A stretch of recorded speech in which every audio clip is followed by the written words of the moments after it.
the people, anytime anything is wrong in this country or even in the region, because we've also had, other regions, former prime minister speaking very boldly about things happening in other countries that neighbor Kenya.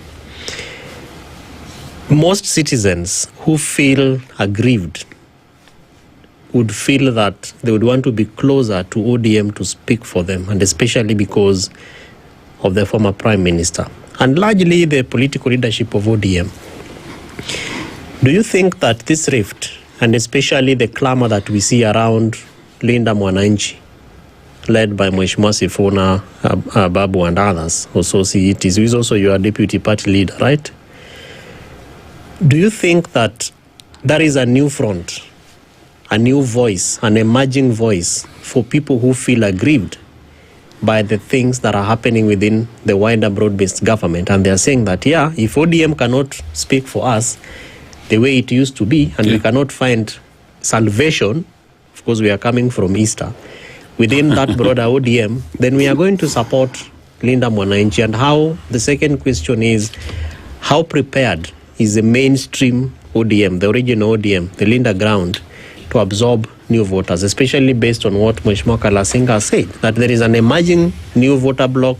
They are very innovative. They are easily moved towards what excites them. Is ODM prepared? And I have to be magnanimous enough to congratulate the party for the SDC that was conducted, properly organized. I think the speeches were also very effective. That was very, very well. And we could see the spirit of Mheshimiwa Raila Amolo Odinga. But is ODM prepared to salvage the original efforts of what Baba fought for, particularly for the maladministration or injustices that people felt, and especially with the youth that are currently now registering as voters? Yeah, thank you, Kevin. From your initial statement, you said ODM has been fighting for the rights of the people. Yes. And indeed, for many years, ODM has been on the forefront in inveighing against corruption. You have inveighed against bad governance. You have inveighed against people misusing the rule of law, going against the rule of law.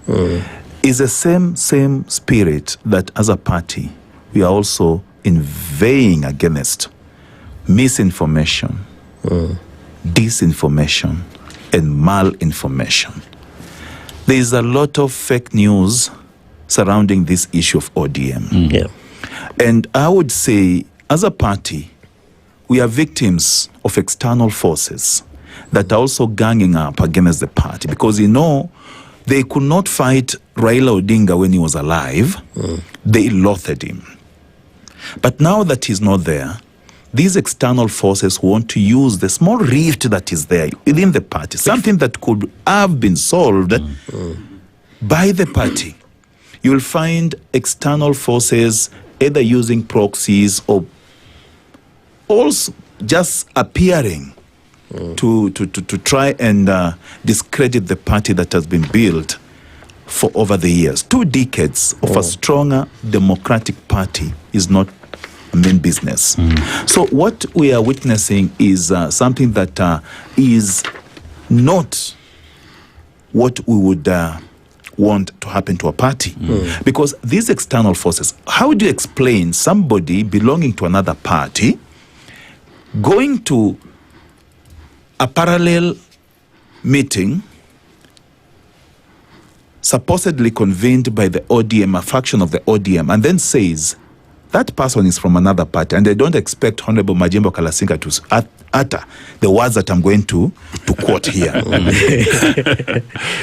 Ati sisi hatuwezi kubali Mheshimiwa Oburu akuwe party leader wa ODM. You are from a different party. You belong to a different party. You have never been a member of the ODM party. You only associate with ODM when it comes to your personal gains. So such kind of utterances are what are fueling this kind of animosity, because there are people who believe in ODM. I personally have a lot of respect for the Honorable Edwin Sifuna. Edwin Sifuna comes from my community. I have a lot of respect for him. I have a lot of respect for Senator Osotsi. Actually, he's my... we come from the same clan. But I have a lot of respect also for the other leaders within the rank and file of the ODM party. Senator Oburu, Senator Honorable Gladys Wanga, who is the chair, and every other leader, Junet Mohammed. But, you know, when we have external forces trying to compete with the status quo of the party, then the party feels like, you know, there's some kind of disenfranchisement, you know. You'll find members of the party from a particular area saying, hey, kumbe ni hivi. But there's something that I've noted in this particular tussle for the period that we've been witnessing this turmoil. There's a well-orchestrated campaign to try and put a Berlin Wall between two communities that have been so much close to each other within the ODM party. They want to disintegrate these two communities. They want to fragment them. Then people say, unaona, this community doesn't like this community. That is not the spirit of ODM.